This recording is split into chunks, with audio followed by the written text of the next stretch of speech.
second and playing shortstop. Number 4, Mackenzie Butler. Batting third and playing third. Number 55, Aubrey Mauser. Batting fourth and playing first base. Number 10, Kaliana Williams. Batting fifth in the circle this afternoon for the Lady Braves. Number 3, Bailey Carson. Batting sixth and second base. Number 1, Blakely Booman. In center field, batting the seventh. Number 2, Lily Maple. Batting eighth in left field. Number 32, Sydney Barnes. Batting ninth, the designated player, number 77, Savannah Robson. And she'll be batting for the right fielder, number 8, Anna Clifton. Starting lineup for your own Rochester Lady Zebras. Batting first, playing second base, number 7, Emma Sell. Batting second and playing left field tonight, number 10, Strasser. Batting third and playing shortstop, number 3, Emma Heinzman. Batting fourth and playing third base, number 1, Kylie, Coleman. In center field, batting fifth, number 23, Sid Hawes. In the circle this afternoon for the Lady Zebras, batting sixth, number 27, Mia Hotteshell. Batting seventh and in right field, number 11, Keaton Doran. Batting eighth and playing first base, number 5, Manny Heinzman. Batting ninth, the DP, number 17, Haley Durgas. She'll be batting for the catcher, number 20, Olivia Powell. Gentlemen, please rise and remove your caps. Ladies, please rise as well for the playing of our Star Spangled Banner.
Good luck to both teams.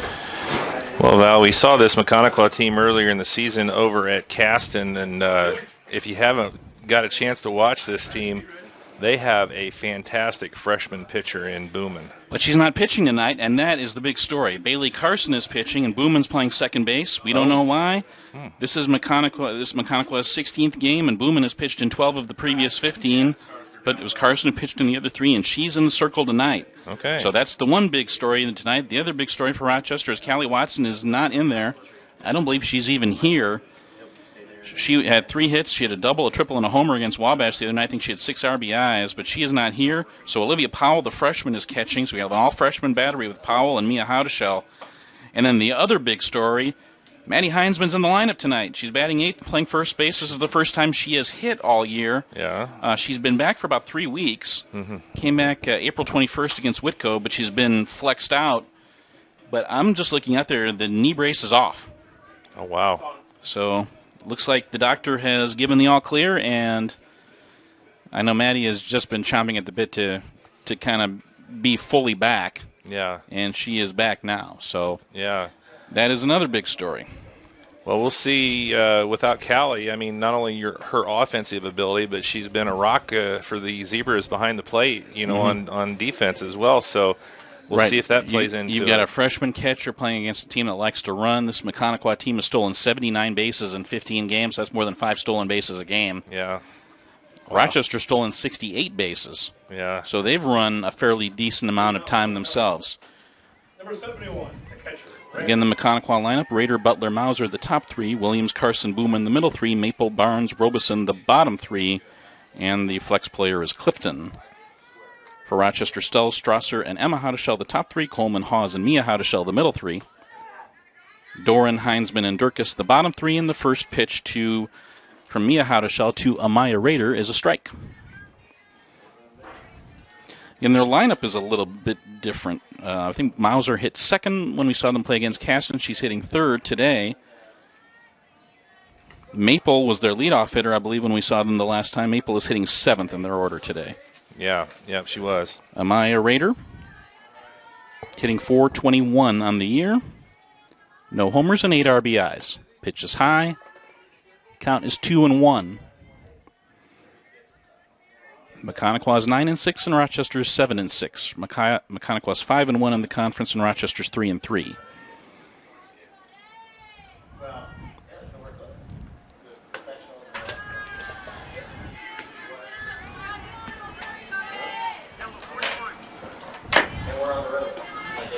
Count is 3-1 on Rader. Remember, Rochester's walked 89 in 76 innings this year. This one's put in play. Right field. Can Doran get there? Yep, she got him. Hop up to right field for the first out. That'll bring up the shortstop, number 4, Butler. Keaton Doran had it all the way. She was just juggling to play a trick on us.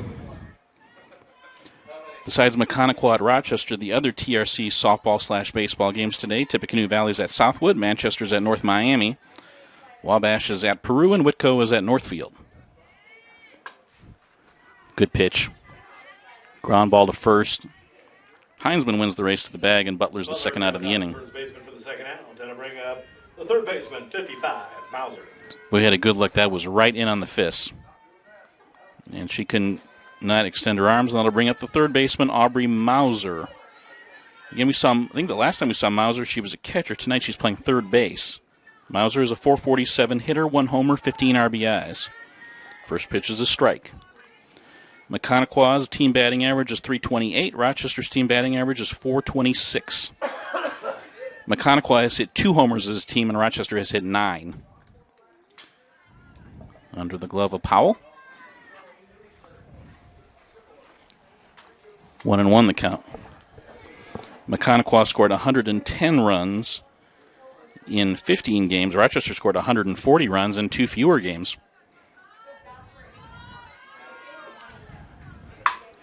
Ripped to left center. Making a nice running catch is Sydney Hawes to retire the side. Line out to center field for the third out. 1-2-3. Down goes Maconaquah. Maconaquah on the top of the first. At the end of half an inning. No score between Maconaquah and Rochester, and you're watching RTC TV4. Welcome back here to Fansler Field, and moving into the bottom of the first, it was 1-2-3 in the top of the first for the Rochester Zebras, getting the Maconaquah out, and they did a really nice job. And you know, the one thing that I've noticed watching Mia Houdeshell pitch this year, she has good stuff. The one thing that has been kind of her drawback, obviously, is when she's not hitting her spots, she's putting a lot of girls on base due to walks, and she was hitting her spots there in that first inning. Yeah, she really was. And that is a great start and a sign that there's maybe a little bit of a carryover effect from the Wabash game. It'll be Strasser and Emma Houdeshell due for Rochester here in the bottom of the first. So another interesting development. Strasser's hit 9th most of the year, and now she's hitting 2nd today without Kylie Watson in there. Yeah. And I think she can. She has a good enough bat to be more in that top of the lineup. But obviously, Watson has earned that spot. So you got to bide your time and work your way up. Mm-hmm. So let's see how Carson does here. Leading off in the Zebras in the bottom of the first, the second baseman, Sells. The first thing I kind of look at when I'm seeing a pitcher that I haven't seen before is how many has she walked. And Carson has walked 6 in 21 innings. That's pretty good. Mm-hmm. She's only a sophomore. Of course, Booman's a freshman. Right. She's not your typical freshman, though. Yeah. First pitch fouled back by Sells. Emma Sells is a .391 batter. 9 RBIs for Emma. She is 18 for 46 on the year. Swing and a miss.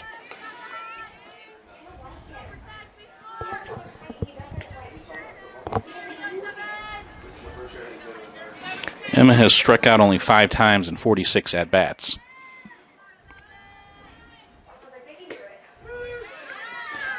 There you did it again. There I go. That'll bring up the left fielder, Strasser. The Val curse strikes again. Here's Bailey. Carson. Nipping the outside corner.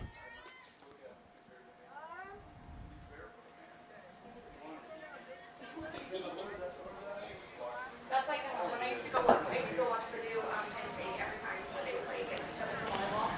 And Penn State always had What's happening there, Val? I am not sure, but I think that was directed at the pitcher. Yeah. Dara Strasser's a 400 hitter. She tries to bunt, and she fouls it off. Strasser is 14 for 35 on the year. One of those hits went for extra bases, and it was a triple.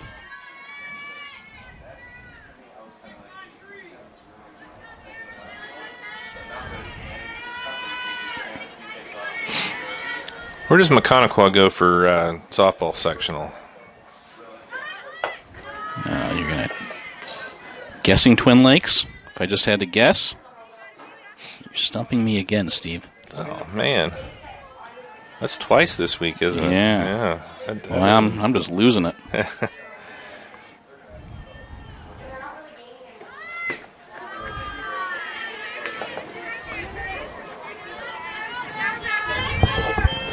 I was just curious, kind of see who they were playing, and Now you have me curious. I was correct. They're going to Twin Lakes, and they're playing Twin Lakes. They will play Twin Lakes on Tuesday, May 24th at 7:30. The winner of that game will play the winner of West Lafayette and Benton Central. Ooh. And Benton Central, the last time I checked, they were undefeated. Yeah. They're just good and everything over there, aren't they? Yep, count is 2-2. Way high, 3-2. You don't hear a lot about Benton Central's boys' sports, though. It seems like all their girls' sports are usually just, great basketball and softball. I think their football team did not win a game last year. Got her.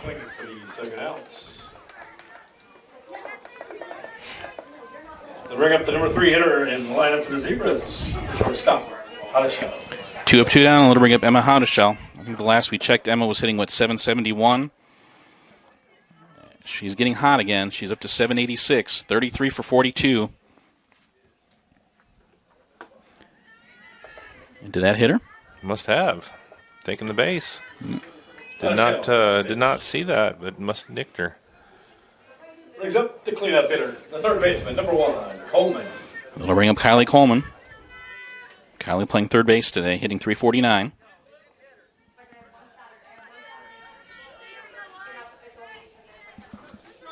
One homer and 22 RBIs for Kylie.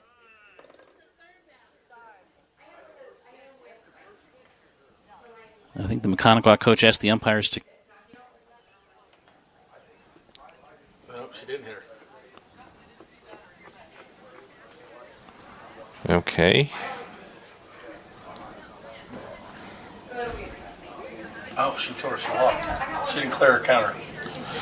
Oh, she had the 3 from Strasser still in her clicker. So Correction on the count. How to show the batter? 1 ball, no strikes. 1-0 count. Yeah, so it was a ball, and the count is 1-0. Huh. I think the umpire just told Emma, take your base. Gotcha. I was like, okay. That's right. Emma's not going to argue with her. Yeah. Ground ball to short. Bobbled. And Emma's aboard. Well, E6. She ends up there anyway. Still 2 away. Now the batter. The cleanup. The third baseman, number 1, Coleman. It looked like, I don't know if the hop maybe came up and kind of bit Butler, the shortstop, up. Looked Looked like she was right there. I mean, she knocked it down, but if you knock it down, that's not good enough. Emma's too fast. Now Coleman fouls off the first pitch, and the count is 0-1. Let's go, one. You got it.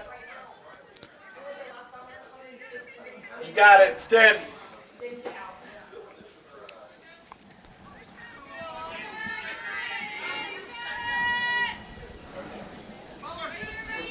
Carson checks her wristband.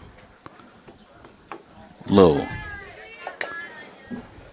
Again, that's Raider catching today. Mauser has caught the majority of their games. Right. So both teams not really going with their first-string catcher here at all. 1-1 the count to Coleman. Howdeshell hasn't run yet. Swing and a miss. See it in. See it in. So See it hit the bat. Rochester has an all-freshman battery with Powell and Mia Howdeshell. Maconaquah has an all-sophomore battery with Raider and Carson. That ball's in the dirt, knocked down, and Emma will steal it. If you don't catch it cleanly, you're probably not going to get Emma. 2-2. Even if you do, you're going to have a hard time getting her.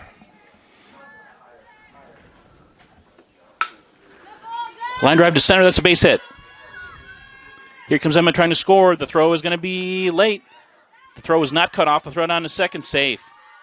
RBI single for Coleman.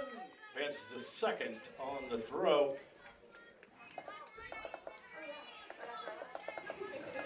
Take a look at the replay as Howdeshell comes in to score. And the throw, and not in time. That's nice hitting by Kylie. That was not a bad pitch. That was looked like a screwball trying to get in on her hands. Ground ball to short. Throws to first in time. And that retires the side. Rochester scores 1 run on 1 hit, 1 error, 1 left. At the end of 1 inning, Rochester leads Maconaquah 1-0, and you're watching RTC TV. Come back here to Fansler Field as we move into the second inning, and the Rochester Zebras take advantage of a Maconaquah error, get a hit. Howdeshell comes in to score, and it's a Rochester 1, Maconaquah 0 after 1 inning here at Fansler.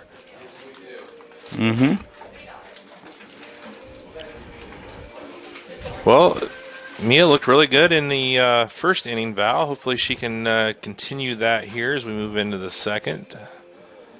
Got the Braves 1-2-3 in the top of the first. Leading off the second, number 10, the first baseman, Williams. Be Williams, Carson, and Booman due for Maconaquah on the top of the second.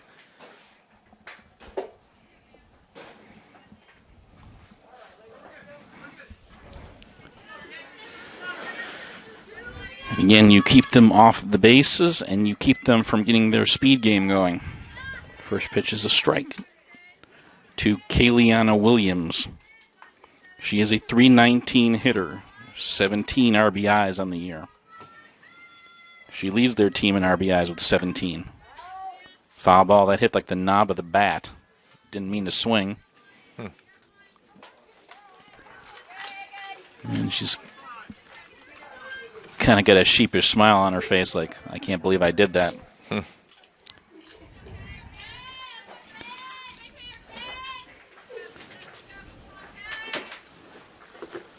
In the dirt.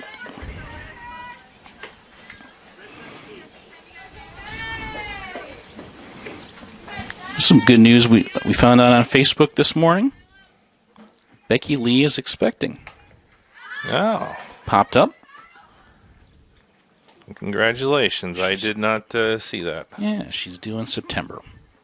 You're behind, Val. Jeez. Well, these are private matters. Come on.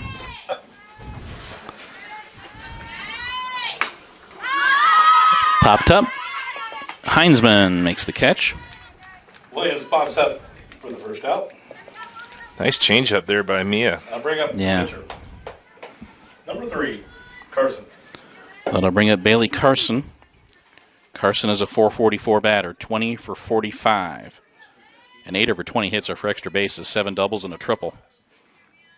And she is lightning quick as well. Yeah. Popped up foul and out of play. I was at the Winamac Caston game last night. Caston beat Winamac 13-1 in 5 innings. Caston looked very impressive.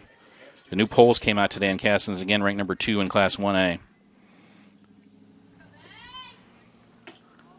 Low. West Central's number 7. They dropped a spot from 6 to 7. Yeah, again, that's going to be a very tough sectional. Right. I saw the state champion come out of that sectional last year. And Northfield was not ranked going into last year's sectional, and Caston, West Central, and North Miami all were ranked, and that's a little blooper in the right, and that'll drop for a base hit for Carson. Base hit for Carson. That'll bring up Blakely Booman. Bring up the second baseman. Booman. Yeah, I think that's what people forget. Northfield won state. They were not ranked, and there were 3 teams in their sectional that were ranked, and they beat all 3 of them. They did, yeah. It's crazy. And I'm kind of wondering if North Miami isn't saying to themselves, "Hey, if Northfield can do it, we could do it." I don't know why North Miami isn't ranked themselves. Right. Yeah, Northfield not being ranked last year, they kind of struggled a little bit during the regular season, so I could understand that. But North Miami not being ranked at this point is kind of weird. Mm-hmm. That is Zeiser is the courtesy runner at first. Especially when they're undefeated in such a good conference. Right. That is just right on the ground. Can Heinzman win the race? Yes. Grounder to the first baseman for the second out. Advances. Zeiser is second. 2 away. And that'll So bring Zeiser advances to second. Maple. That'll bring up the senior center fielder, Lily Maple. Lily Maple is a .244 hitter. No homers, 6 RBIs. Chokes way up on the bat. And not only that, but a split grip on top of that. I mean, that's she's pretty determined not to strike out. Yeah. That's split grip. That's like Ty Cobb stuff. That's old school. That's really old school. 1-1. Pioneer got a great win last night. Beat a very, very good Western team 2-1. Ripped to center and deep. Back to the wall. And it's gone. She hit it out. A 2-run homer for Lily Maple, her first home run of the season. Again, you jinx it. No home runs.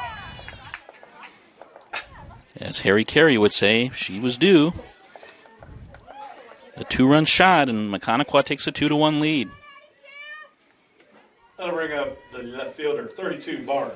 To straightaway center. I mean, that was impressive. Not much wind either. We'll bring up the left fielder, Sydney Barnes.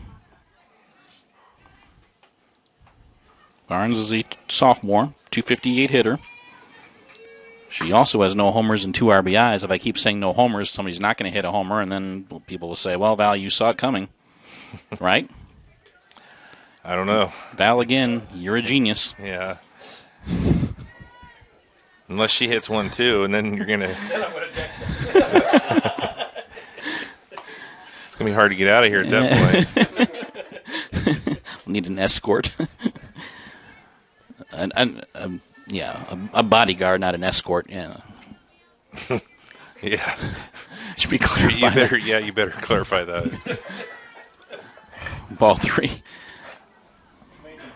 All right. And that'll be our last broadcast on RTC TV4, folks. We're going off air, and I have a feeling my key card's not going to work in the morning. Man down, man down. Strike over the outside corner. Randy, you need anybody over at the radio station?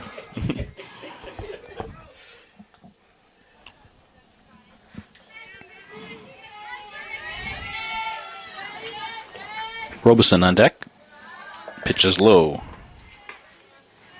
What do you got count-wise here, Val? I think I missed something. I thought it was 3-1. It's 3-2. 3-2, okay.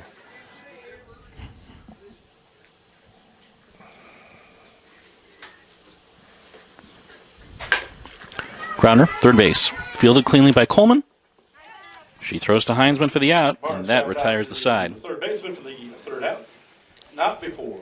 Maconaquah scores 2 runs, 2 hits, no errors, nobody left.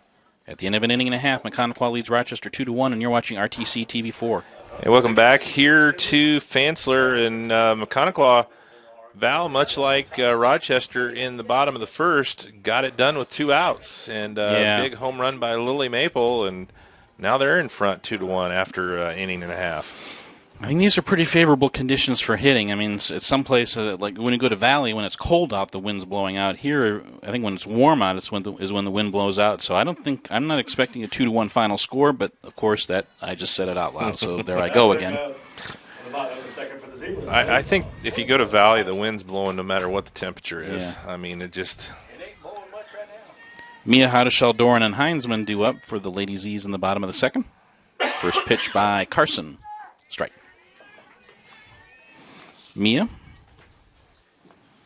is a .273 hitter, 9.433 on the year, 3 doubles. Here again, in the Warsaw game the other day, she went 0 for 0, but got on base 5 times. Fly ball to shallow right, and it drops. Base hit.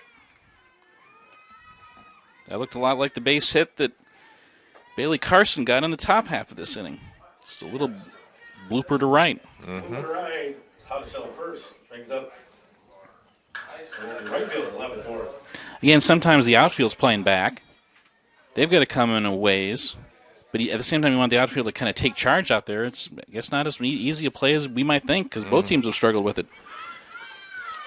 Bunt, the throw, out. Big turn by Mia Heinzman. The throw back, and she gets back. That was a big turn.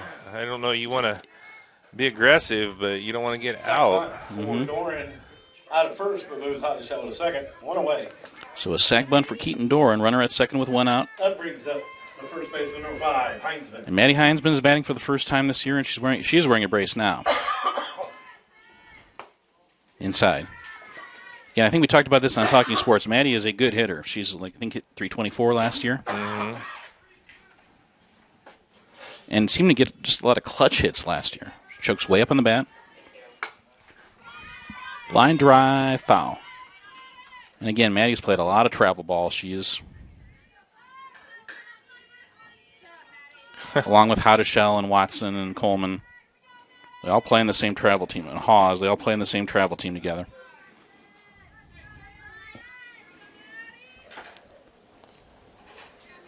The Purple Crush. Grounder foul. Well, you can tell the weather's nicer, Val. I got a wasp that apparently wants some airtime out there that's kind of buzzing around one of the cameras. Mm-hmm.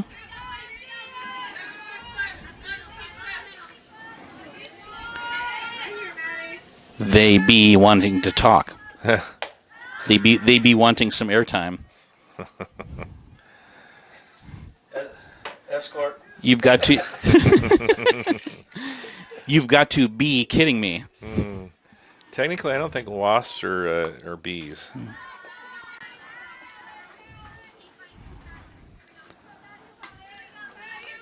Wasp are you talking about, Steve? Oh. 2-2. I'm up to my knees in puns in here.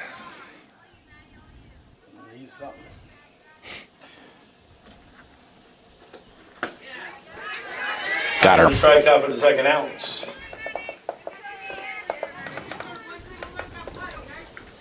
That'll bring up the DP, 17, Durkis. Strikeout number 3 for Carson. And that'll bring up the DP, Haley Durkis. Haley's been coming on of late. She's looking more comfortable in there now, up to .269 with her batting average. The umpire did not call it a swinging strike. And the base umpire agrees, no swing. 1-0. Give it a ball. Okay. Yeah. You can just see Haley's coming on, making more consistent contact. .269 hitter. She runs pretty well. Line her down the line, foul. She's not, and when you see Haley, she's not trying to pull everything. She's just trying to make just solid contact, get the head of the bat on the ball. Mm-hmm. That's what you want out of a young player like that. I mean, you'll get to that point where you can place the ball where you want it, but for now, just try and get it in play.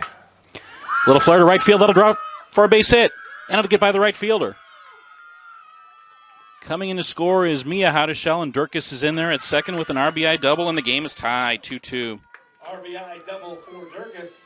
And just like that, I mean, you just make some contact, right, and good things will happen. And we are tied at 2. Great job by the freshman. Sending one of her classmates home.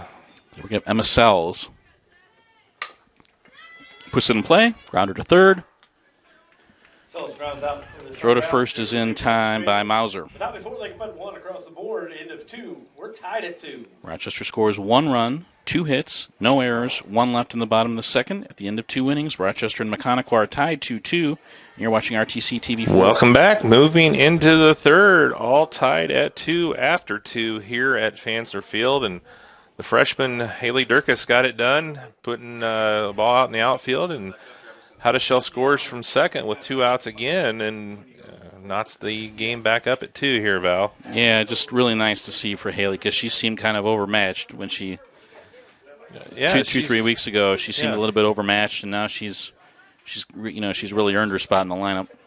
It's the instance that we talk about. The game has slowed down for her. Mm-hmm. It's not to the point where she just is out there with. The ball just seems to be coming in 100 miles an hour. I think she's seeing the ball come in and making contact, and that's the thing that we were talking about. Make contact, get the ball out there, and she did, and gets an RBI, and we are tied at 2. Yeah. Robeson, Rader, and Butler due for Maconaquah here in the top of the third, 9-1-2 in their order. Leading off at the top of the third, Robeson.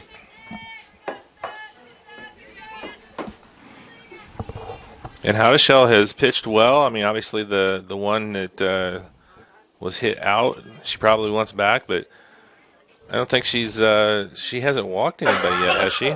Correct. Yeah.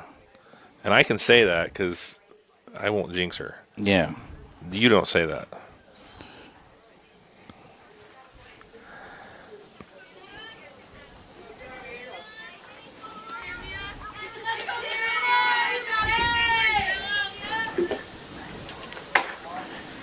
Inside, on the first pitch to Robeson.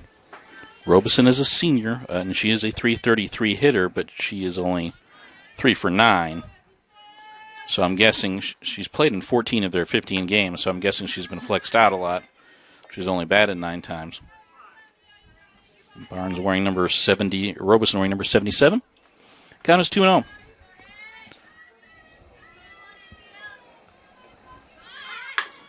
She tries to bunt, puts it in play. Coleman charges. Oh, pulled her off. Safe. Base hit for Robeson. That throw pulled her off the bag just enough. They'll bring up the catcher, number 71, Rader. That was a nice bunt. I mean, she laid it down pretty good and was able to beat the throw down. Yeah, Coleman charged it well. The throw just a little bit wild. And now Amaya Rader will bat. Smack to left. That's hit well. That's hit really well, but it's foul.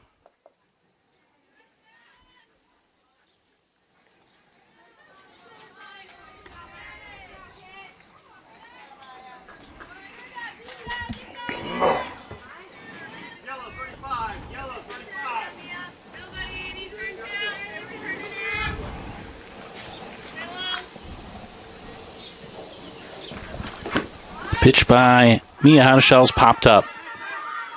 Caught by Emma Hadashell. Throw to first. In time for double play. Rader pops up, and Robeson's caught on first base for 2 outs. Well, I'm not sure what happened there. Rader was maybe... I don't know if Rader was confused where the ball was hit in the air and hit on the ground, but she was easily out at first. And again, Emma Hadashell's got a strong and accurate arm.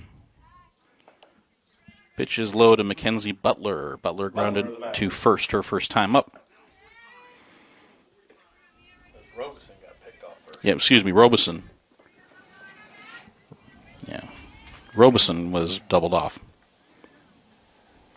Raider.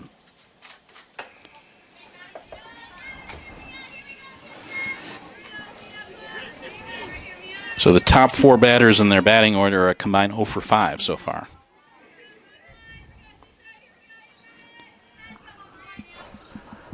Two 0. Ball 3.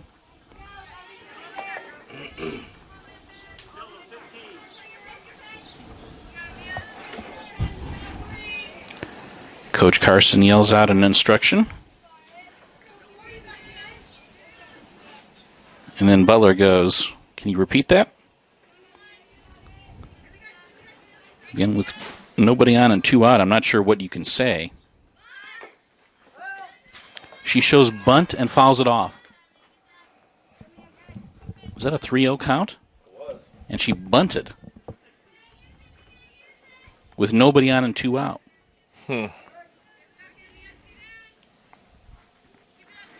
That's weird.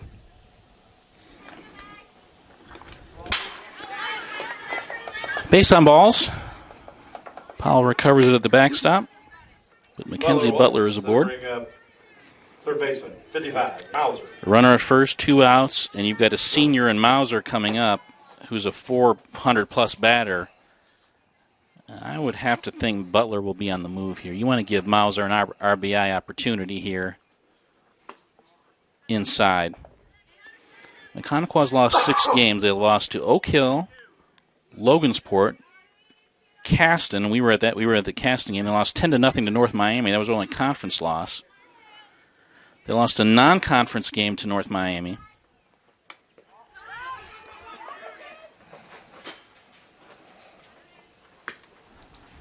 Butler advances to second on a pass ball.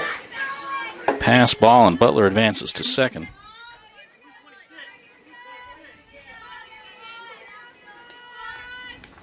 Seems to be the point in the inning where you got to be a little nervous. Yeah. Both teams have been doing well with 2 outs. Yeah. Maconaquah also lost to a very good Eastern team.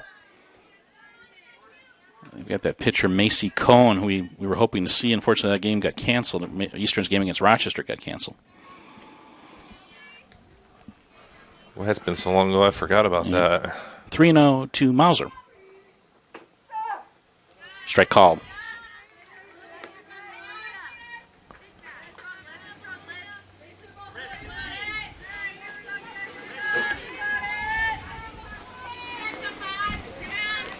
Two-two tie, top of the third here at Fansler. Base on balls. Mauser walks, and Butler steals. And that's a stolen base from Butler. Well, you were talking about Maconaquah with the aggressive base running and then stealing the third there on the walk. That's really aggressive with your cleanup hitter coming up.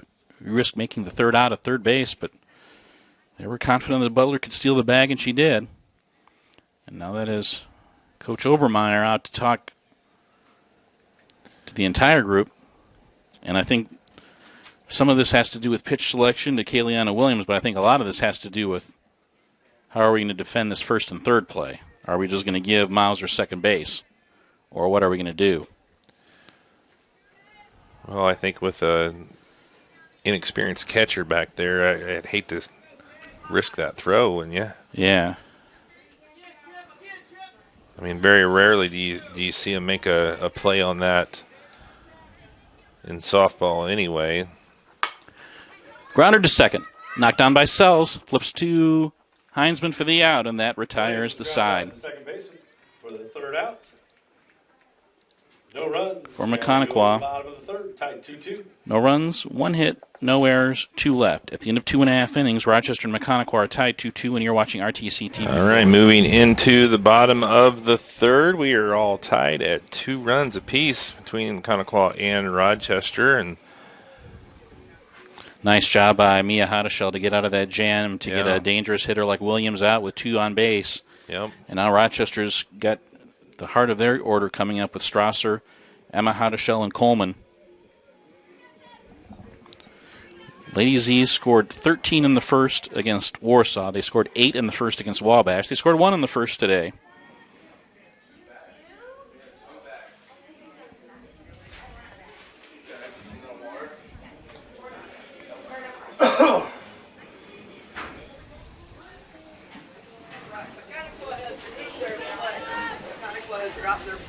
Okay, thank you. Maconaquah has dropped their flex. Clifton was playing right field. That means Robinson is now. So that means the Robeson is playing. I think that's what the umpire means by drop their flex. I didn't know you could just do that, but I don't see any problem with it either. Oh, she just bats now. Yeah. Right field will be Robinson. Yeah, and Clifton, who is the right fielder, is out of the game. Strasser. Strasser, the leadoff batter here, and the third for the Zebras. He's ahead in the count 1-0. Dara struck out her first time up. High. As Dara gains a reputation for bunting, the next step will be to pull the bat back and slap at it and put the ball in play that way. Pitch is high, and like we've said, having Becky Lee be her coach will be perfect for Dara. Becky was a fantastic slap hitter. Strike.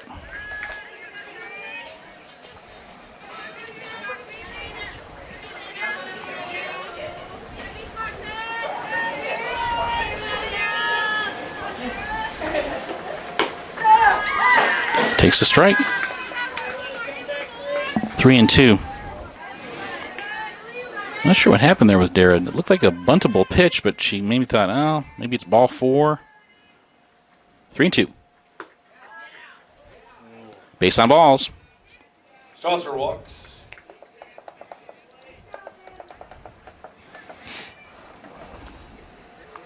Brings up the shortstop, number 3, Hadashell. A leadoff walk, and that'll bring up Emma Hadashell. Emma reached in an error and scored her first time up. 0 for 1.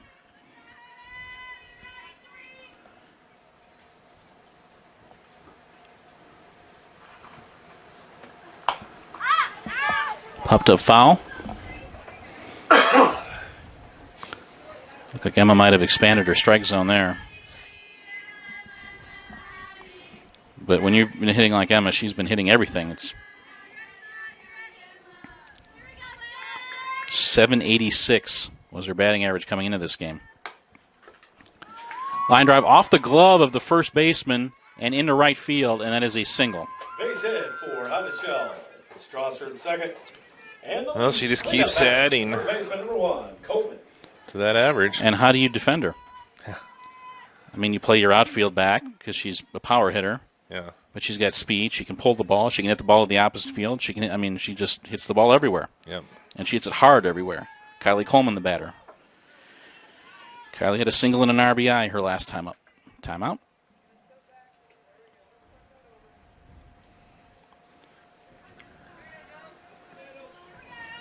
Yeah, even a routine ground ball from Emma is difficult to get her out with her speed. Whoa. That hit her leg, I think. Yeah, she banged it off her leg, on the follow-through, and that's a wild pitch, a very wild pitch. I sat through a few of my daughter's games when she was young, and I've seen a few of those. That happens.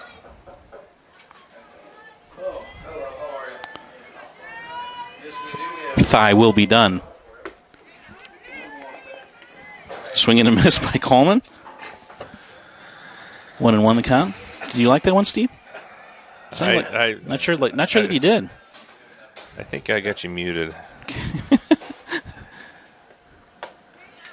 Swing and a miss. That looked like I don't know if that was a change. That was a good pitch, though. So you hit the bat. Stand. Took a little bit off. You're good, kid.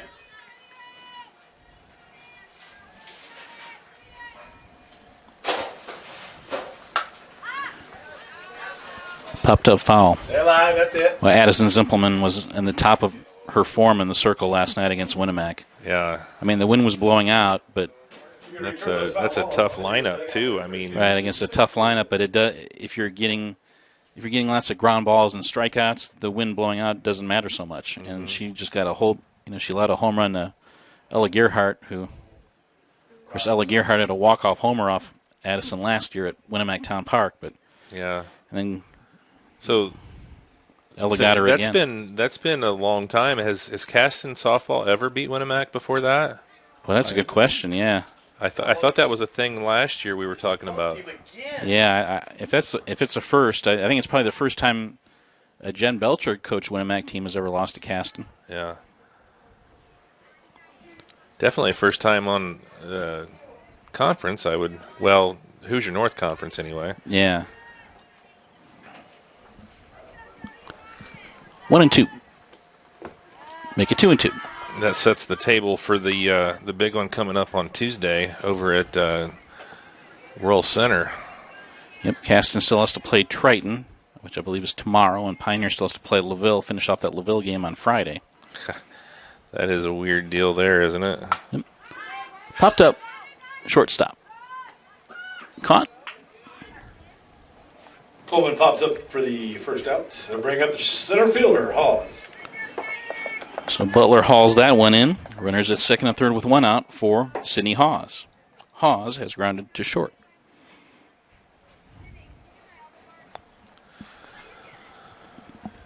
So we've seen some of these mixed double-header type games, obviously with Pioneer playing Winnemac and North White one night in softball, and then, of course, last night with the Caston baseball team playing,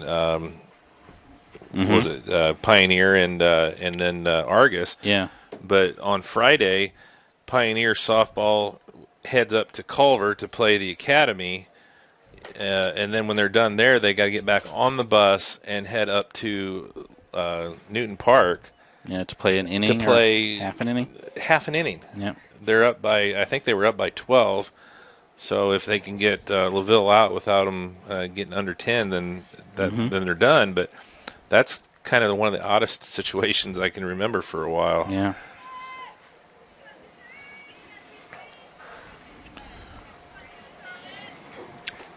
New Class 2A poll came out today. Pioneer is ranked number 1 still, Class 2A.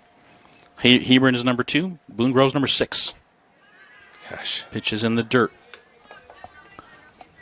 That's the other meat grinder sectional. And that North Newton team is kind of lurking. That's kind of the team I'm wondering about. And did you say they had a young pitcher that's doing... Sydney Rainford, she's a freshman. Yeah. So you got North Newton, you got Winnemac in there still. I mean, they're a dangerous team. They've got a tough first round game. That's Winnemac got Boone Grove right off the bat. An excuse me swing by Hawes.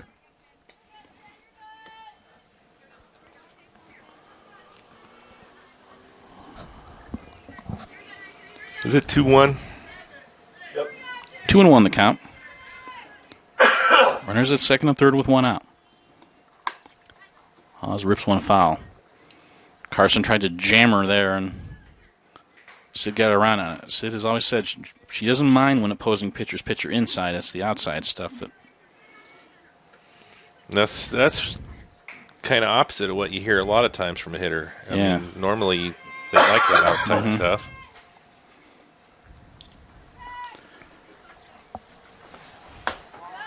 Ball 3 high. So I don't watch a ton of Major League Baseball, but I just happened to see Chicago White Sox and Cleveland, and so I flipped it on the other night, and that was at the point I think fly ball, shallow right, and that drops. A run will score. And here's another run trying to score, and she is out. Emma tried to score on the play. We'll call that a double for Hawes, a bloop double and an RBI, and Rochester takes a 3-2 lead as Strasser scores. Take a look here at that play. Batting, pitcher, 27, Hottishell. Raider slapping the tag down on Emma Hottishell. Runner at second, 2 outs. First pitch is fouled off by Mia Hottishell. Mia singled and scored. back in the second.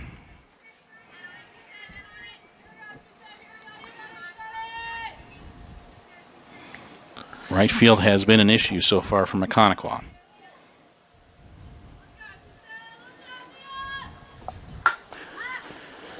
Popped up. Nice catch by Williams. Nice job. The first baseman for the third out. Zebras getting one across. Headed to the fourth. 3-2 Zebras. For Rochester in the bottom of the third, 1 run. Yeah. 2 hits. About the fifth. No errors, 1 left. At the end of 3 innings, Rochester leads Maconaquah 3-2, and you're watching RTC TV4. Welcome back here to Fansler as we move into the fourth. Rochester got a run in the bottom of the third. Back in front now, 3-2. Well, the Zebras have been playing really smart. They've been getting some good pitching from Mia Hadashell. They've been getting some good work from their defense, and they lead here after 3 innings, Val. Mm-hmm. It will be Carson, Booman, and Maple. 5, 6, and 7 in the Maconaquah batting order due up here in the top of the fourth.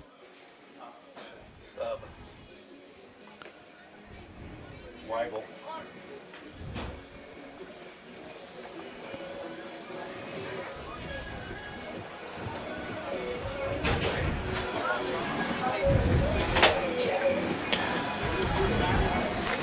All right, 77 is out of the game. 77 is out of the game. He re-entered it. Yeah, well, we know that. That was. We already know that. She already told us they were dropping their DP.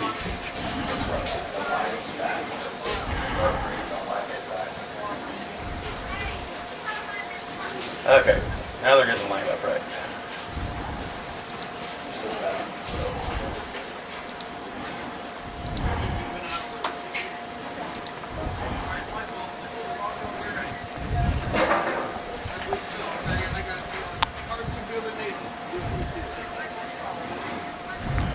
Leading off the top of the fourth. Okay, Carson, Booman, and Maple. Carson. Do it. Bailey Carson singled and scored her last time up. 1 for 1. First pitch by Mia Hadashell. Looks like a drop. Fly ball to center. Hawes makes the catch. Carson pops up to center field for the first out. That'll bring out the second baseman, number 1, Booman.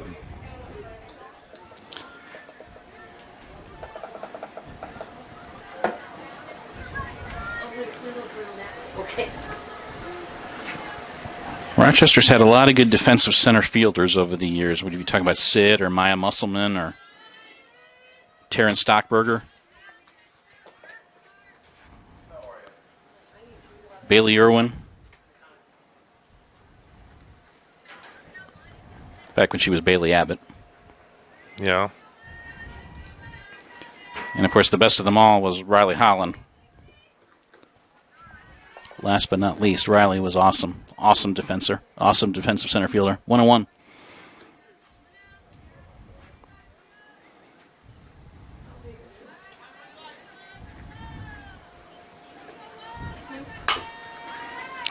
Ground ball to short.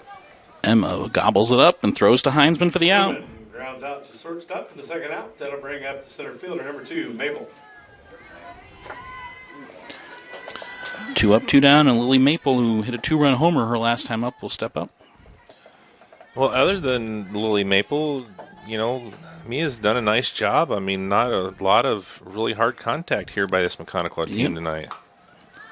Popped up, foul, out of play.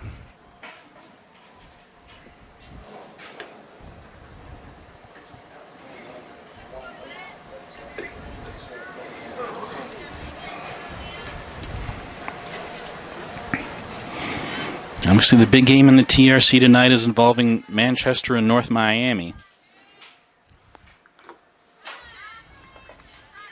Is that a swing and a miss? Mm-hmm. Yep, 0-2.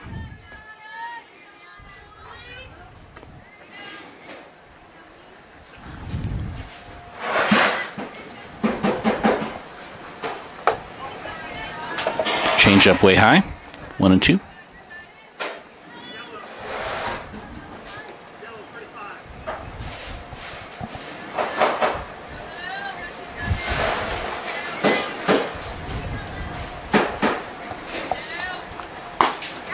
Nice pitch.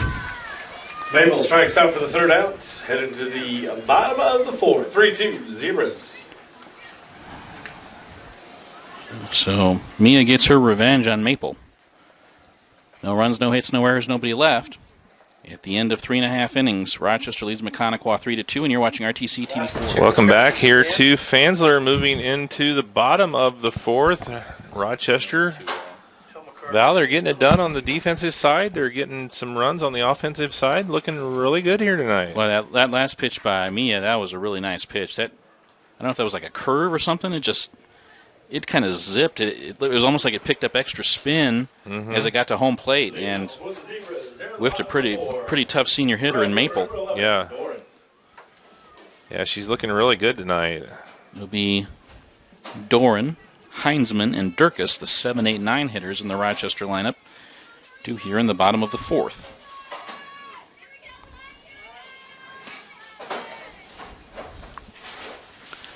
Baseball, Wabash leads Peru 1-0 at the end of 1 inning. That's at Peru. Of course, the Apaches are 6-0. And basically they can afford to lose a game because everybody else in the conference has lost at least twice. Right. Keaton Doran is 0 for 0. She laid down a sacrifice bunt her first time up. Keaton had that big first inning against Warsaw the other day. She had 2 hits in 1 inning, 2 RBIs in 1 inning. Popped up to second. Doran pops out to the second. It is caught by Booman.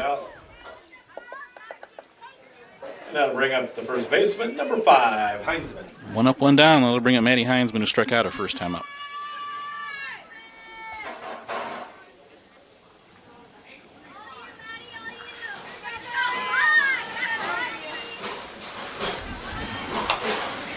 Foul ball.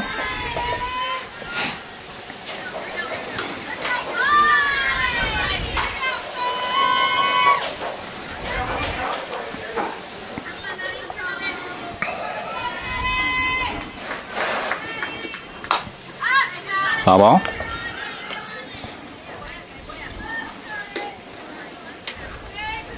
Well, this isn't going to be the last time you get to see Lily Maple on RTC TV4. Her and her classmates will be down there for the graduation ceremonies on June 4th. Be the 3rd year we've been down and done Maconaquah graduation. Ground ball to short. It's booted by Butler. Heinzman reaches first on an error. Who committed the error? The Butler did it.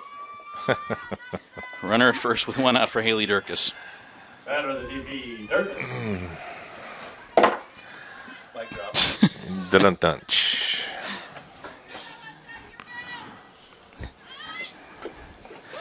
Durkis fouls off the bunt attempt.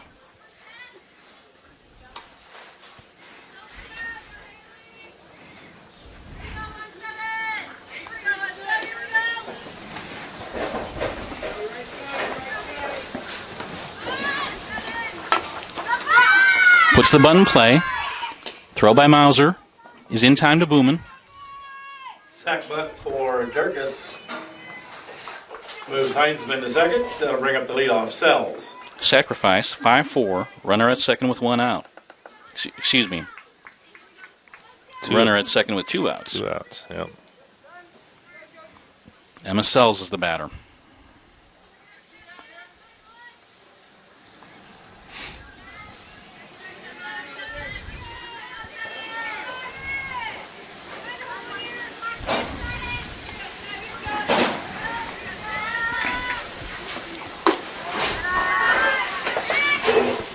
Carson tries to throw inside to Sells.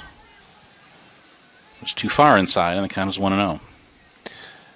She couldn't sell her on that pitch. Yeah. Little looper caught by Butler to retire the side. Sells pops out to the shortstop for the 3rd out. Headed to the 5th. Still 3-2 Zebras. Rochester in the bottom of the 4th. No runs, no hits, 1 error, 1 left. At the end of 4 innings, Rochester leads Maconaquah 3-2, and you're watching RTC TV4. Welcome back here to Fansler as we move into the 5th with the Zebras still in front of the Maconaquah Braves 3-2 here after 4. And got a busy couple weeks coming up here, Val. Of course, the sectional for the baseball and softball is not next week, but the following week. So we'll be over at Wabash as the Zebras get underway with the sectional over there. It's going to be softball-wise, Rochester and Tippecanoe Valley. And then baseball, so I think that's Monday, right? Yeah. Softball will start Monday, and then Wednesday will be Rochester against Wabash in the first game of the baseball section. Yeah. I think that softball sectional is going to be pretty wide open. I think Valley's the favorite going in, but a lot could happen. Yeah. Barnes. I believe it's Barnes, Robeson, and Raider. We're going to find out for sure here. It's definitely Barnes. Foul ball on the right field line. Count is 0-2.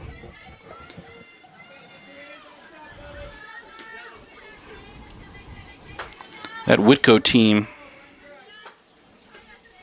is, I think they're scary. Yeah, you look at their conference record. Yeah. They're 1-5, and I've seen them play. They're talented. They have just lost. They basically lost every close game they've been in, and their luck might be about to turn. And their sophomore pitcher Dafforn is pretty tough, and they've got a great catcher in Gwynny Gar. You can't ever overlook a team coached by Coach Gar. Got her looking. What a nice pitch Barnes goes down looking for the by Mia Howdeshell. Now batting number 20, Weigel. Of course, Whitco has the first round bye, so they'll play the winner of that Rochester Tippecanoe Valley game. Okay, this is Madison Weibel batting.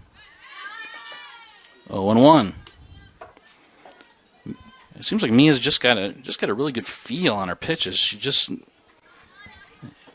She's the difference in speeds in her pitches it's much clearer. She's really hitting her spots well too. Yeah. I mean, like I said, it's been kind of an issue of throwing too many balls and walking too many people, and she has definitely done a good job at hitting her spots here tonight. 0-2 the pitch to Weibel. Make it 1-2. Weigel out of there. Everybody's joining in on the puns tonight. Lefty speeches.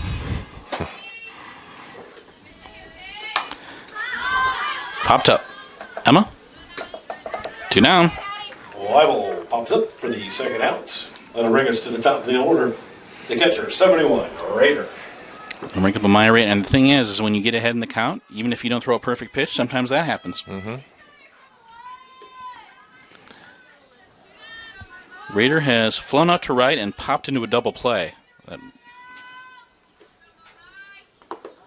Ball one. I think that got the home plate umpire in the shin guard. I think it might have. It doesn't matter if you're pitching or hitting. If you can get ahead in the count, usually good things will happen for you. Right. Batter has to be a little more defensive in there. You can't be as aggressive. Foul ball. 1-1. Rochester leads Maconaquah 3-2 here in the top of the fifth. Nobody on, 2 out. Of course, Maconaquah scored their 2 runs with 2 outs in the second inning and a 2-run homer by Maple.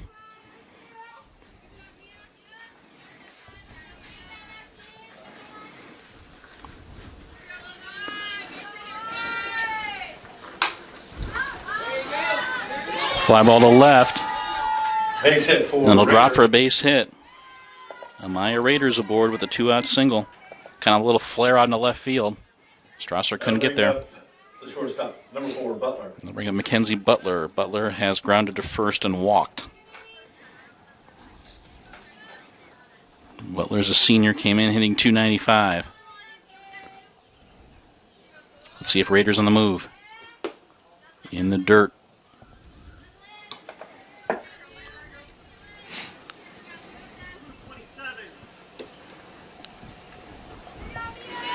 And endurance had been an issue for Mia, but she's really seemed to conquer that lately, too. Mm-hmm. Seems like she'll get tired around the third inning. In the dirt, Conley gets a piece of it, but it gets away, and it's a wild pitch. Runner advances second on a wild pitch.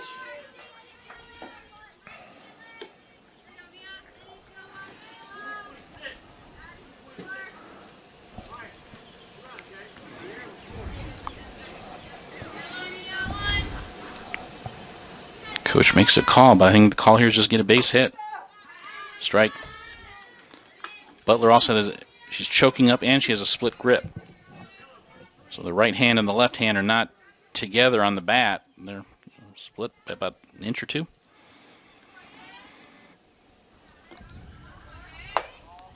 Inside, ball 3.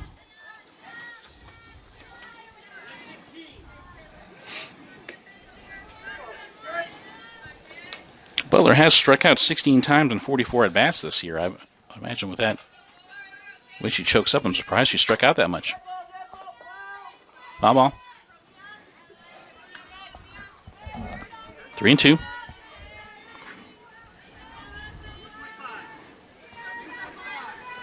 You know, that was the thing I just missed so much about Anthony Rizzo.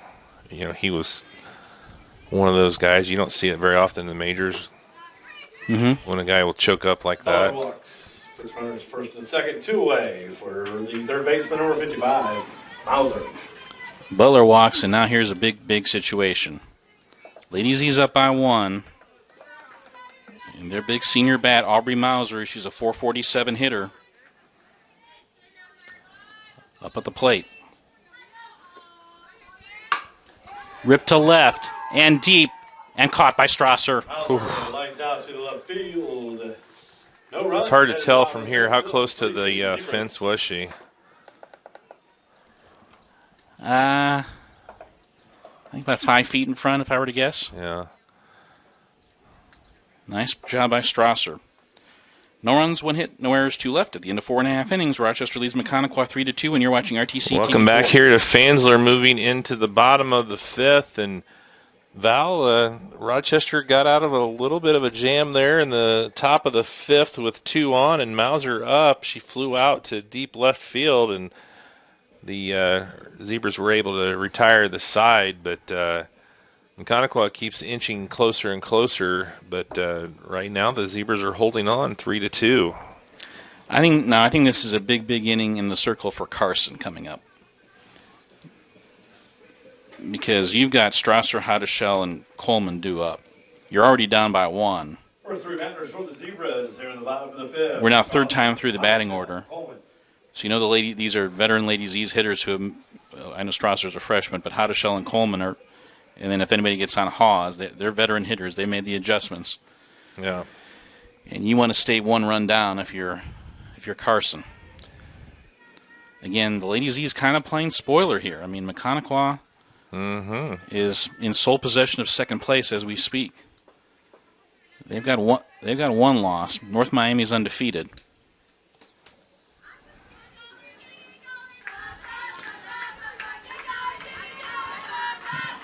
They'll need somebody to beat North Miami because they lost to North Miami. But bunt try, it's fair. Williams' throw in time to Booman. Strasser thrown out by the first baseman on the bunt. 1 away to bring up the shortstop, Hadashell. That's not an easy play because Dara Strasser is lightning quick. Yeah, that was a nice play by Williams. I think Abby Overmeyer is the first base coach. I think she kind of told Dara in kind of an encouraging pat on the back there. Mm-hmm. Emma Hadashell with a little pop, and it's going to be an infield hit. Signal for Hadashell. That'll bring up the third baseman. She number just 1, Coleman. finds open spots. Yeah. I mean, couldn't have dropped it out of the sky any better. Yeah, I mean, she just keeps finding those spots, whether it's infield, outfield, line drives, whatever. It just seems like she has just found that formula this year. Mm-hmm. Let's see if Coleman takes a pitch to allow Hadashell to steal. Ball, just inside. Kylie Coleman is 1 for 2. Single and an RBI in the 1st. Pop up to short in the 3rd.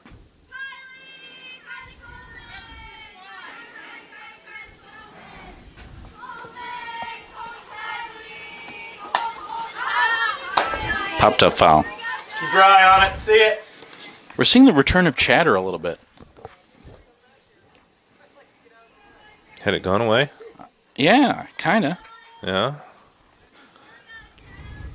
I guess I didn't notice that it had gone away. It seemed RBI. You know, that stuff.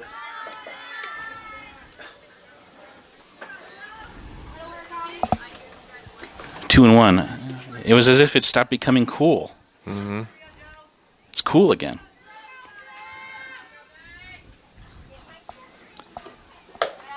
Hi. kind of like flared bottom jeans. My daughter has 2 or 3 pairs of those that she wears. I'm like, really?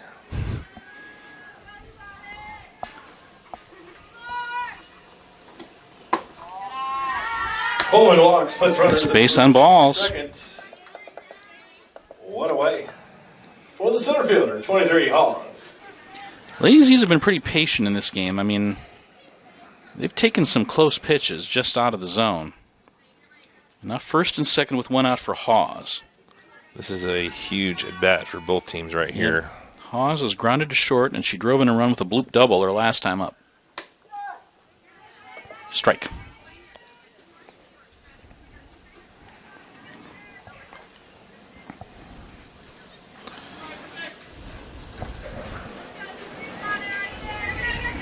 Well, you can see her just coiled up there like a spring ready to go. Yeah.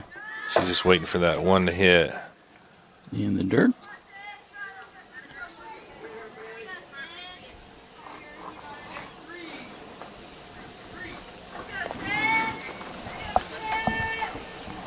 One and one to Hawes.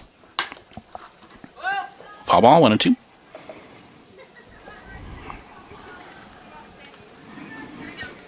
Maconaquah might have got away with one right there. That was kind of across the plate there, and Sid just kind of got a little early and hit it into the ground.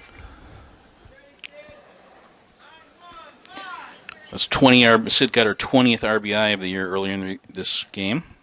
She's the third member of the 20 RBI club on this team. Popped up. Foul, out of play.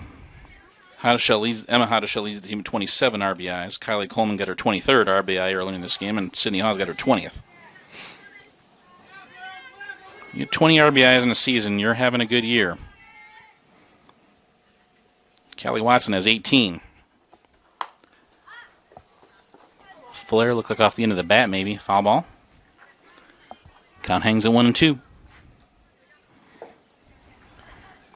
Sid's doing a nice job of fighting off, keeping from striking out, and she's just looking for that one to hit. Hawes has struck out only 5 times this season.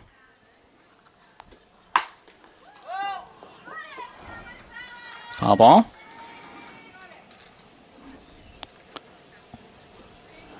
Becky Lee's reflex is still working out there.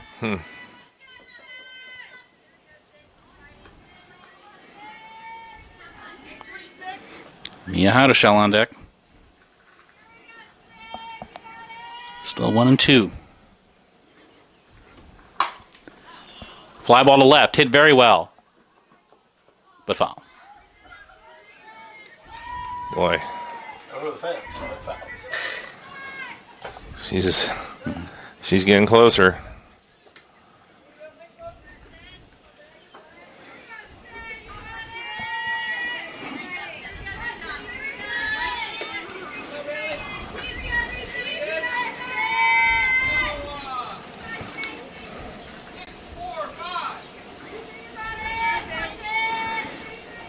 They're running out of pitches to call here.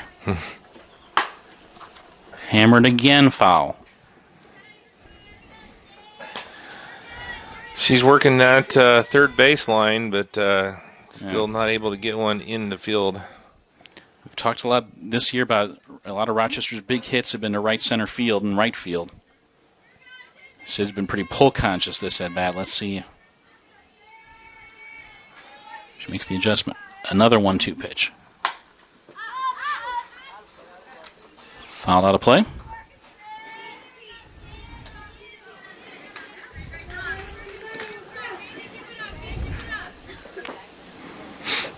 What is this, about the 10th, 11th pitch? Yeah, I would say It's probably approaching 12 pitches here. Ball 2. Release point off there. Throw back to second. Out.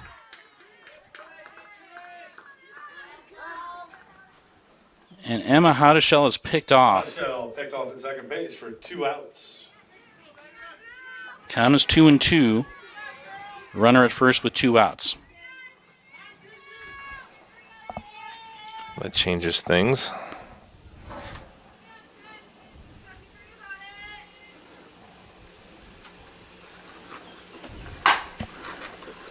That's a fair ball. Could be extra bases. Rolling deep. Trying to score is Coleman. She'll make it. Throw back to second. Out. Run count. But the run should count. Run count, Blue. We'll have to double check. Okay. It does count. RBI double for Hawes, but picked off as she rounds it. Run counts 4-2 as we head to the 6th. So Hawes doubles in a run, but she's thrown out after overrunning the bag. Rochester scores 1 on 2 hits. No errors and nobody left at the end of 5. Rochester leads Maconaquah 4-2, and you're watching RTC TV. Back here at Fansler, moving into the top of the 6th. Rochester adds 1 in the bottom of the 5th, but left a couple there on the table, Val. Emma got picked off, got too far off a second, and Sid got a nice hit, double and an RBI, but she got picked off there at second. Yeah, I mean, with who they had coming up in the lineup, I was kind of expecting them to get at least one, and they did, but the base running boo-boos, not good. Would have had an easy second run there with that hit from Sid, but now you have the heart of the Maconaquah order due up with Williams, Carson, and Booman. Kaliana Williams is 0 for 2. She's popped to first and grounded to second. They've done well, getting her out, so they got to get her here one more time.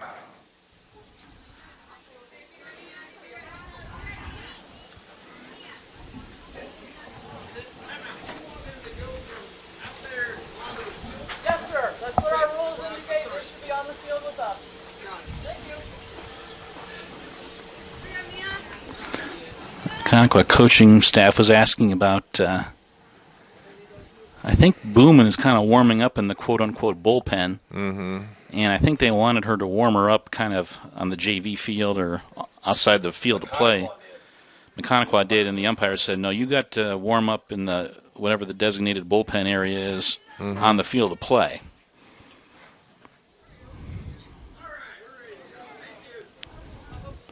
So I didn't know that rule, but it makes sense. Yeah. Liner to center, base hit. Kaliana Williams leads off the top of the 6th with a single. That'll bring up the pitcher, number 3, Carson.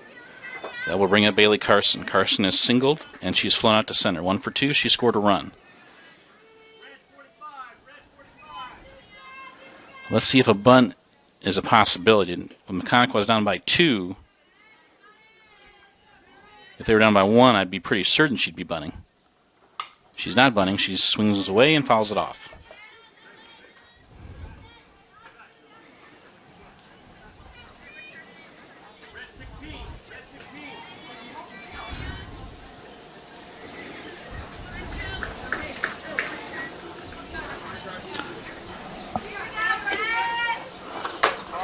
Way high. 1-1. Again, no Callie Watson for Rochester today, so Olivia Powell, freshman, is doing the catching.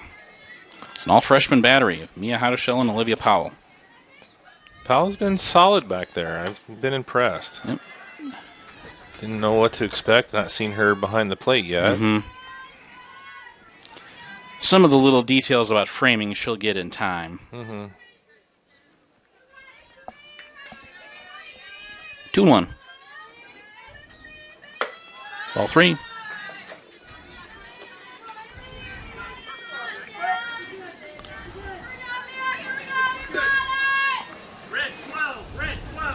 Got one on with nobody out and 3-1 count here.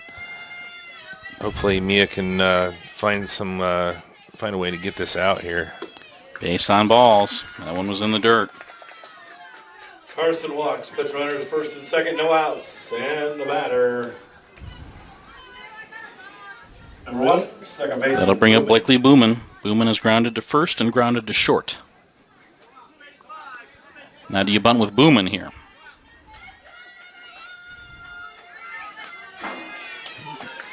Potential tying run in a scoring position if she executes.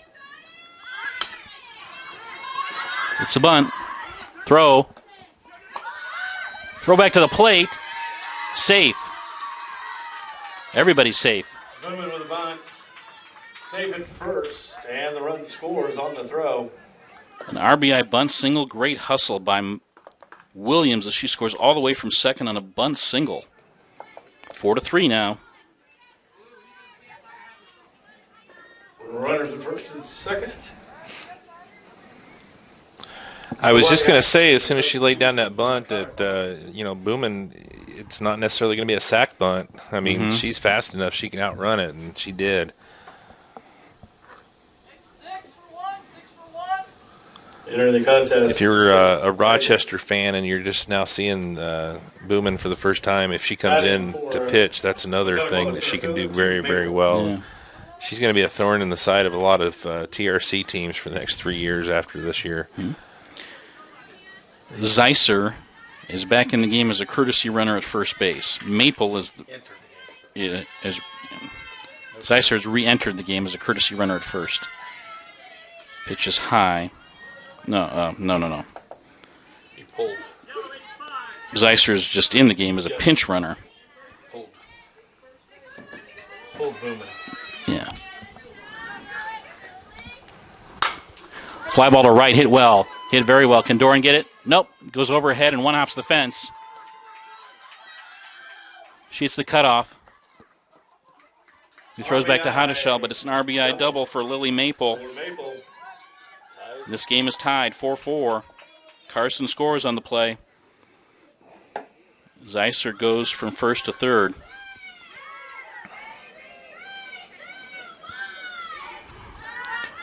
It's 4-4 and 2 on and still no outs here. Yep. So That ball was hit very well by Lily Maple.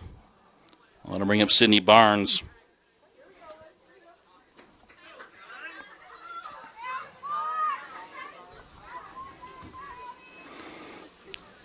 Timeout. Emma Hottishell has something to say to Kylie Coleman.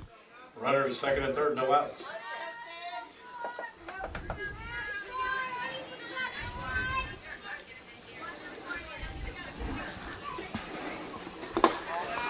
Nice dig by Powell.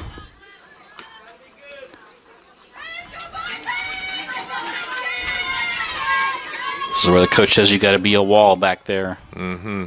She was there, 1-0 the count. Little squibber. Mia's throw to the plate. Oh. Dropped. Run will score. And here comes another runner trying to score. Safe, and the ball is dropped. Now trying to go to third is Barnes, and she is out. Barnes safe at first. 2-run score. Barnes tries to advance to third and is out at third. One away. Nobody on base. That'll bring up. We're going to call that a fielder's choice and an number E2. 8, Clifton. And then Barnes thrown out 1-5. And that is the first out of the inning. 4 runs in the inning. Maconaquah now leads 6-4. Again, Mia tried to throw out Zeiser at the plate, but the ball was dropped and it went to the backstop. And Maple, with great speed, hustled home and beat the throw on the slide. The flex is back and 20 is out. Thank you. Back and 20 is out. And there was a big collision there. You can see Powell kind of flexing her right leg a little bit. Mm-hmm.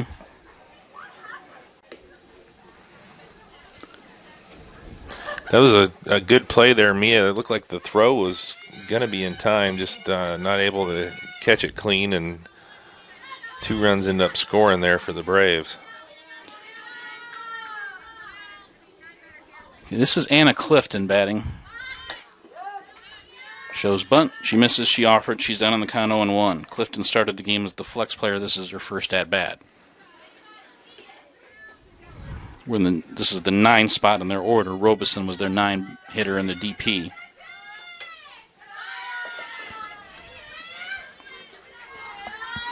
One and one.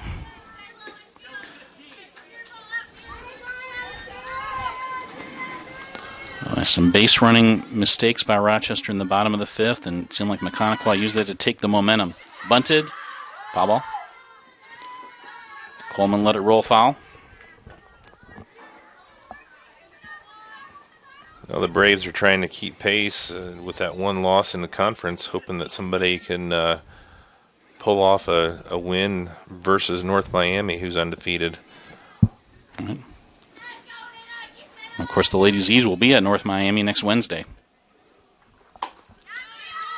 Got her. Clifton goes down swinging for the second out. They'll bring up the leadoff batter, 71, catcher, Raider. Strikeout number 3. Then I bring up Amaya Raider. Raider batting for the 4th time. She's 1 for 3. She is flown out to right, popped into a double play, and singled.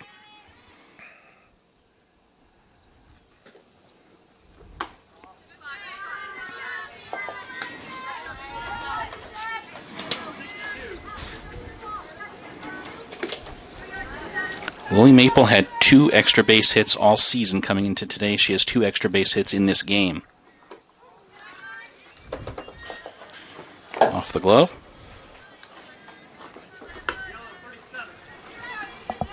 Count is 2-0 to Raider.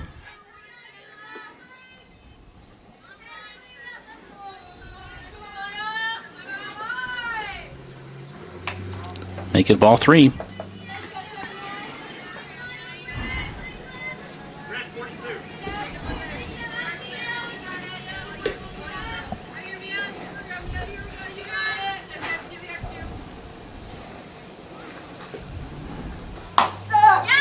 Strike called.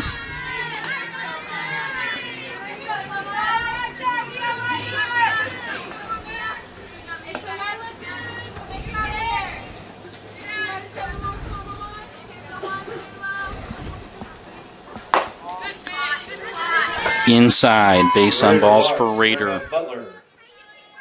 Runner at first with 2 outs for Mackenzie Butler.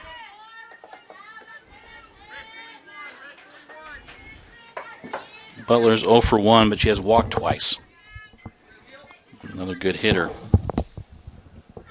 295 hitter. Strike. And stolen base for Raider.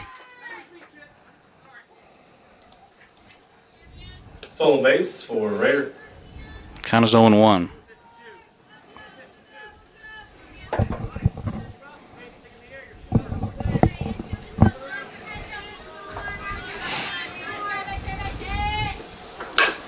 Grounder left side. Hadashell knocks it down, throws to third. Safe. Butler. Puts runners on the corner, 2 away. Infield single. And I'll bring up 55. The third baseman, Mauser.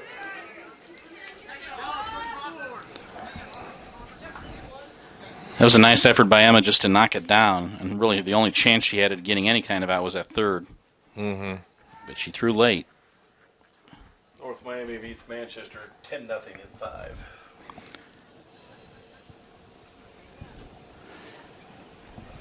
Conversation between the coach and the base runners. And Aubrey Mauser.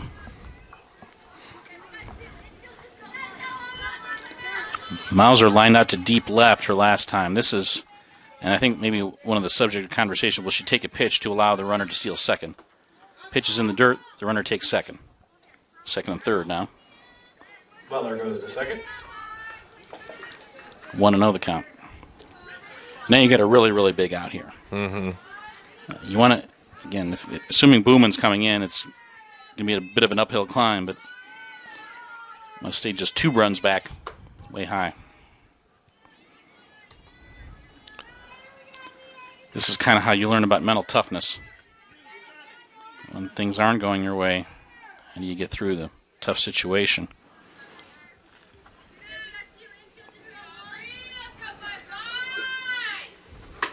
Outside.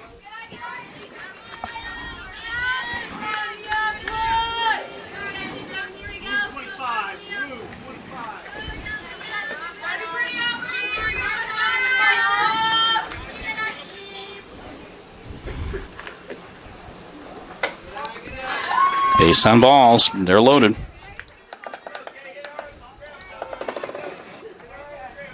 Mauser walks to load the bases for the first baseman, number 10, Williams. Bring up Kaliana Williams, who started this inning with a base hit. I don't know that that's the worst thing in the world to walk Mauser, but obviously they got to get this out here. Popped up, caught by Heinzman to retire the side. Williams pops up to retire the side, but not before. Maconaquah can put 4 in the top of the Maconaquah 6th. scores 4. They lead 6-4, headed to the bottom of the 6th. I just heard him. Booman's pitching, so. Yep, 4 runs on 3 hits.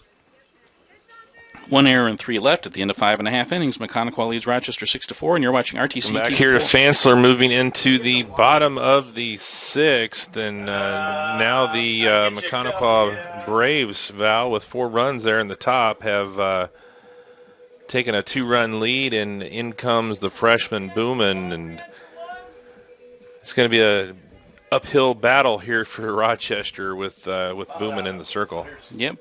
Here's 3 to split them up. Thank you. You bet. Now pitching for Maconaquah, number 1, Booman.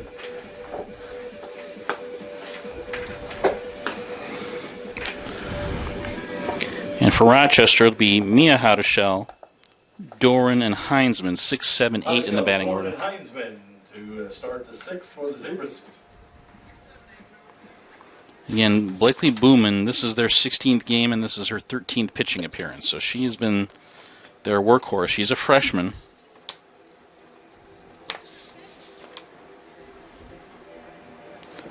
She is 5-6 with a 2.35 ERA.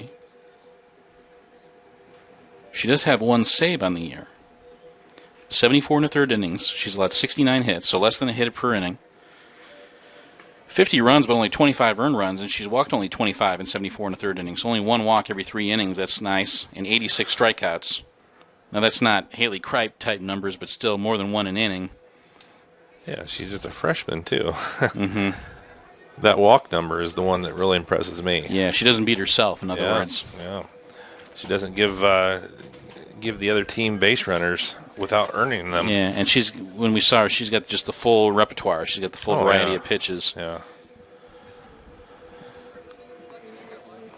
Her and Addison Zippelman from Caston have apparently worked with the same pitching coach. Yeah. For some time now. Yeah. Out of 12 Mile.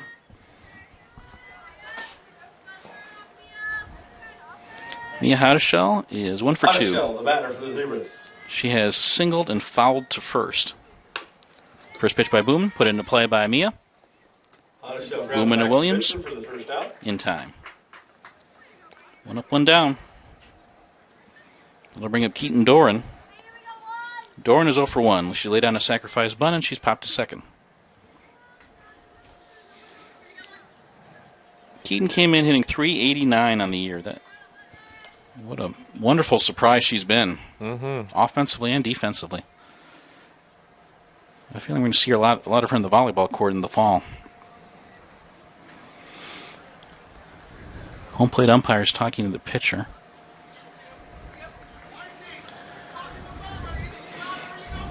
Now batting, Thorne. That's the second time that we've seen that with the Maconaquah pitchers. Yeah, I don't know. Maybe she was checking out that rag on her belt.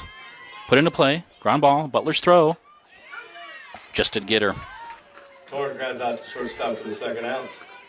That'll bring up first baseman. Well, you can't get much more efficient than that, coming in with 2 pitches and 2 outs. Mm-hmm. That'll bring up Manny Heinzman.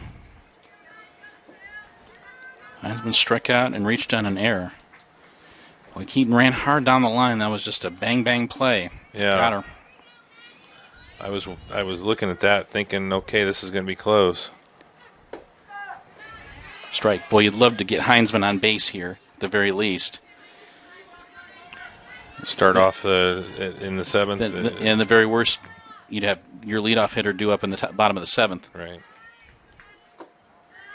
Ball. 1-1 to Maddie.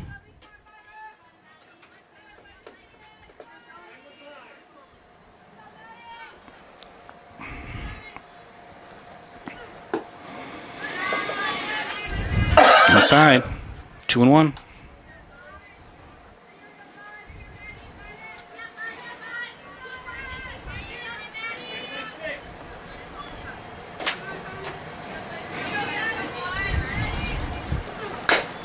Chopper. Butler. Throws. Got her. Right out to shortstop for the third out. Headed to the 7th. 6-4, Maconaquah. Nice job there by Butler. No runs, no hits, no errors, nobody left. At the end of 6 innings, Maconaquah leads Rochester 6-4, and you're watching RTC TV4. Welcome back as we move into the 7th. It all comes down to this here, Val. Maconaquah with the 6-4 lead after they scored 4 in the 6th, and Booman came in and retired the Zebras 1-2-3 in the bottom of the 6th. For the Zebras. So Number 7. all comes down to the final inning here. New pitcher for Rochester is Emma Sells. She takes over here in the top of the 7th. So Mia Hadashell went 6. Carson, Booman, and Maple, the first 3 for Maconaquah here in the 7th. Good outing for Mia. She maybe got a little bit tired there in that 6th inning, but she has shown that progress because a month ago it was the 3rd inning when she was. This game kind of had like a sectional atmosphere to it. Mm-hmm. I think this will really prepare her well when she faces. I'm assuming she'll be in the circle when she faces Valley in 13 days, 12 days from now. And talk about an aggressive team, hitting and base running wise. And for the record, this Maconaquah team just beat Valley on Monday, 5-2. Right. All right. Carson, Booman, Maple, 5, 6, 7 in their batting order. 1-0 the count from Sells to Bailey Carson, who was singled, flown out to center, and she walked and scored last inning.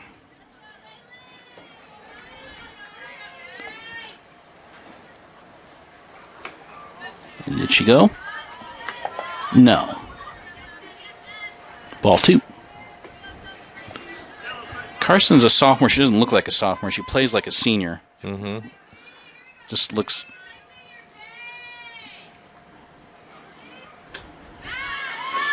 And then she swings and misses. He did it again. 2-1. Well, we talked about this young freshman sophomore class at Maconaquah when we did that game over at Caston. I mean, even the football team had a lot of young players on it. They were the youngest high school football team I think I've ever seen. Yeah. Carson pops up to second base for the first out. That'll bring up the pitcher, number 1, Booman. Popped up to second. And what was it, Ball? Yeah. For the basketball team.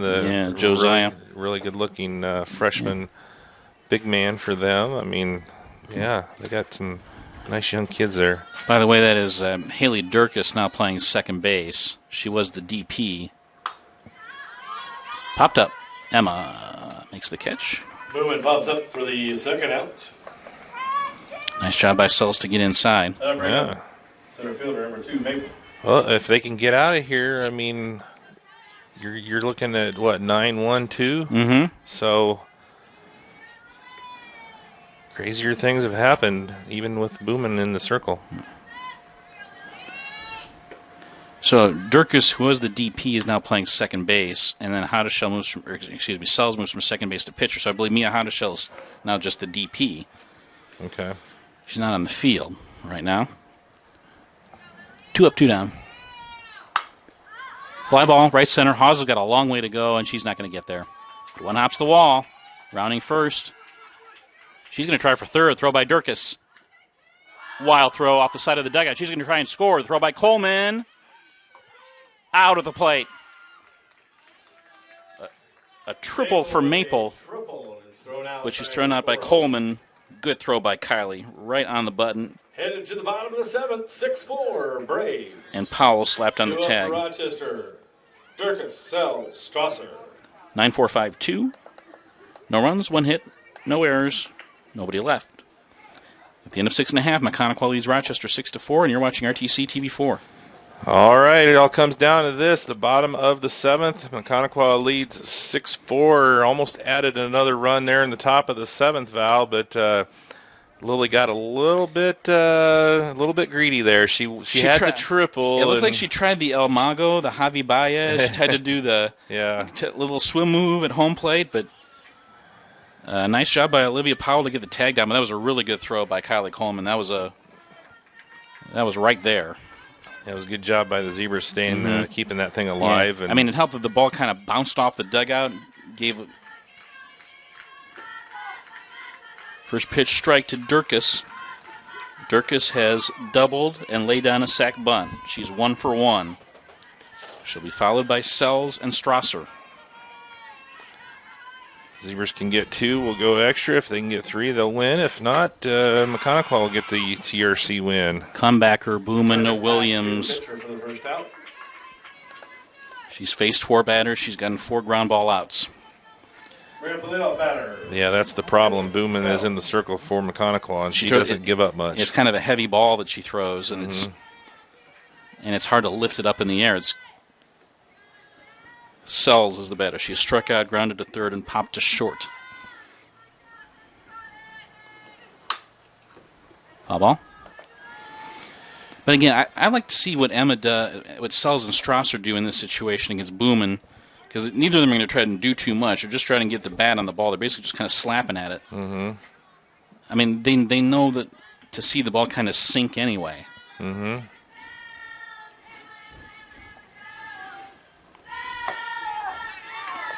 Strike. 0-2. 6-4 Maconaquah here in the bottom of the 7th. Lady Z's led 4-2 at the end of 5.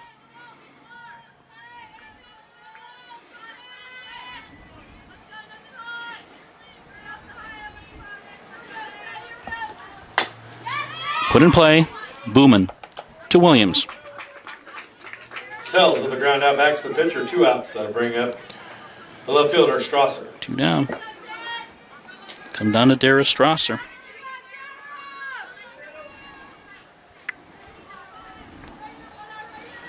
Emma Harushel, who leads Rochester with 4 homers on the year, is on deck, but Strasser's got to get on base to give her a chance. Rochester scored 1 in the first, 1 in the second, 1 in the third, 1 in the 5th. One's way outside. Val, you talked about Booman throwing a heavy ball, and I've heard that term before. Actually, Maddie, they kind of said she threw a heavy ball. I can recognize what it is, but I mean, I don't know how do you?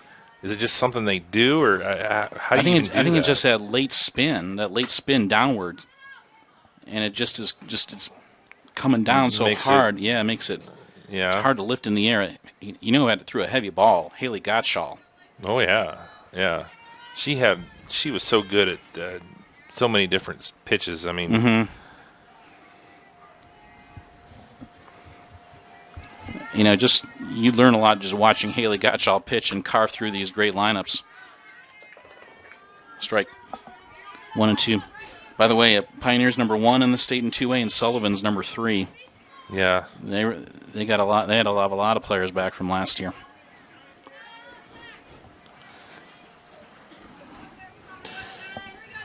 they're back at Purdue this year, right? Yep. Outside. 2-2. Center Grove did a nice job. I mean, that was a nice stadium there, but Purdue was just. I mean, that stadium is amazing. I was over there quite a bit when they were building that, and it's just an amazing facility. 2-2. Got her, but the ball gets away. Throw to first in time, and the ball game is over.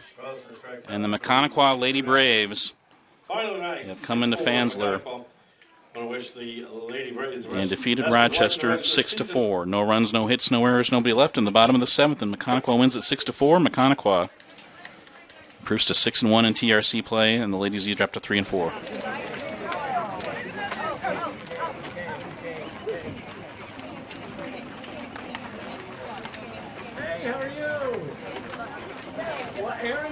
Yes, please. Have fun.